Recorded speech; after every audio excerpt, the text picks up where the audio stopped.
Chapter 51. Saved. There's not an hour of day or silent night, but in my thoughts and dreams I am with thee. There's not a wind but whispers of thy name. There's not a flower that blooms beneath the moon, but in its fragrance tells a tale of thee. Anon. Selimia entered the salon with Luzella, Faloba, and the royal ladies of her suite, the countenance of the latter expressing bitter sorrow.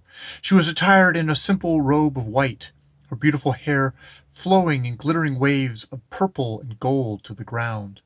Pale as lilies that bend their drooping heads over the holy sepulchre in its hour of desolation, she seemed a bride attired for the tomb, and as her starry eyes were raised heavenward, a sweet holy calm resting on her brow, it seemed as if her pure spirit was ready to wing its flight to the realms of celestial bliss. "Oh, what a vision of heavenly loveliness!" murmured Elphine through her tears. Selima paused and saluted the assembled throng with a sweet smile of recognition. Lord Vendikar had never before seen the princess, his negotiations having been conducted through the Grand Duke and the Princess Altafora. As she stood before him, his wonder and admiration of her perfect beauty and loveliness of soul, that seemed almost to envelop her form like a halo, overcame his stately dignity, and with a profound obeisance he never yet bestowed on the highest dignitary of any Martian kingdom, this haughty ambassador addressed her in tones trembling with emotion. "Most noble princess, I implore you, pardon me the ungracious and painful duty I am called upon to fulfill. When this commission was placed upon me by the Prince Regent of my kingdom, had I known what I know now, I should have refused its acceptance. But having advanced thus far, my only course is to bring it to as speedy a determination as possible. The moment has come for your final decision. Your signature to this contract saves the life and restores to liberty the prisoner now under sentence of death." "My Lord Vendikar," replied Selimia in tones of winning gentleness, "you have no pardon to ask of me. Your honorable sentiments command my respect. Your generous expressions claim my thanks. She extended her hand. He sank to his knee and pressed it respectfully to his lips. At this moment an officer entered. "A dispatch from His Royal Highness Prince Divajar to the ambassador," said he, handing the message to Lord Vendikar, who opened and glanced over it. "God in heaven! Can it be possible?" exclaimed he, sinking into his chair and covering his face with his hands. The dispatch fell to the floor. "What tidings have you received, my lord?" asked the Duke. "I cannot announce them," replied he in a faint voice. "Read the dispatch, officer," said the Duke. The officer picked it up and with pale and trembling lips read, "Lord Vendikar will announce to the Grand Duke and Prince Mandal Ultima that unless the Princess Selimia immediately signs the contract and departs at once to the Fato Islands, where the exchange is to be made, the prisoner will die by crucifixion and burning within 12 hours. Divajar." "He evidently has the idea that we are still in his kingdom and hopes to find us," whispered Elphine. "'Tis his last desperate stake to consummate his villainous plot." A universal burst of horror filled the room. Sobs and cries from the women, frightful curses and imprecations from the men on the demon whose hellish cruelty and revenge bade defiance to God and man. Selimia grew deadly pale, trembled. A faint cry escaped her lips. Then, advancing from the throng, she waved her hand, as if entreating silence, and in tones of perfect calmness, "Dear friends, listen to my words. Lieutenant Hamilton, our esteemed and honored guest, who saved my own and my brother's life, is now in the hands of a bloodthirsty and merciless tyrant. There is no other way by which he can be rescued from a cruel and ignominious death, except by my acceptance of the conditions presented to me. That intercepted correspondence purporting to have been written by him was never penned by his hand, nor by his sanction.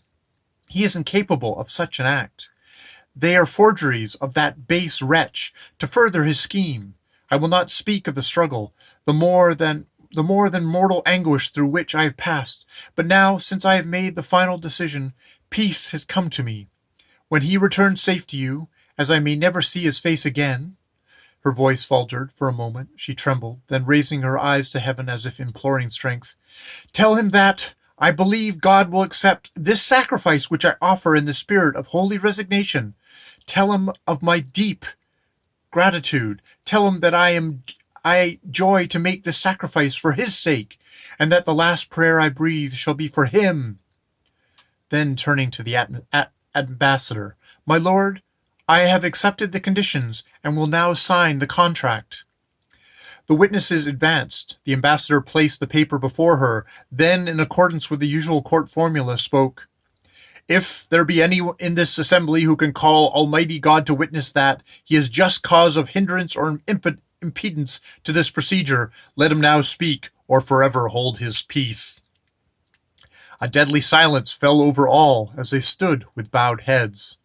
Selima approached the table. Suppressed sobs murmured through the room. Altafora, Luzella, Thaloba sank to their knees before her, weeping, imploring. She gently but firmly waved them aside, drew near the table, seized the pen, for a moment trembled, her bosom heaved, her countenance grew white as marble, then raising her eyes upwards, while the teardrops that hung there shone like diamonds under the sun's ray, "I will pass the fiery ordeal," she cried.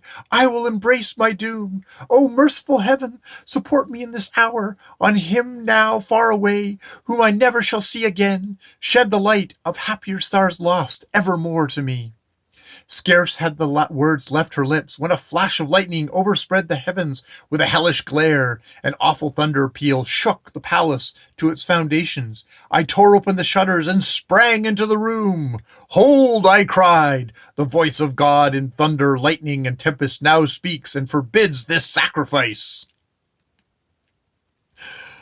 I rushed to the table, seized the contract, the letters, tore them to pieces, and flung them at the feet of the ambassador.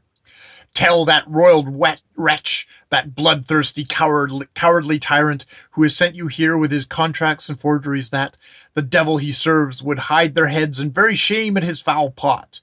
Ere it be consummated, the avenging gods would crush him and his throne with their thunderbolts." Shouts of astonishment and delight rang through the salon. Solimia stood as if in the presence of one risen from the dead. A faint cry of joy trembled on her lips. I sprang forward. "Oh, Frederick!" she faintly murmured, and sank insensible in my arms. Altafora, Luzella, and Thaloba sprang to my side. We bore her to the little boudoir and lay her on the divan. The curtains were closed. I knelt by her side. In a few moments she revived and turned her lovely eyes to mine. "Oh, Selima," I murmured in impassioned accents, "my life, my love, thou knowest full well, gladly I would have died 1,000 deaths to save thy dear heart one single pang of sorrow." "Oh, Frederick," she whispered, "kind heaven has listened to the prayers I hourly breathed for thee. But had fate decreed that I should never see thee more, had I met the tyrant who sought your life, the instant that thou wert free from his power, ere his hand touched mine, this dagger," drawing the weapon from her bosom, "would have shed my heart's blood." I clasped her in my arms, with a look full of tender love, and a smile that thrilled my soul. "Dear, dear Frederick," she softly murmured, as I pressed her to my throbbing heart.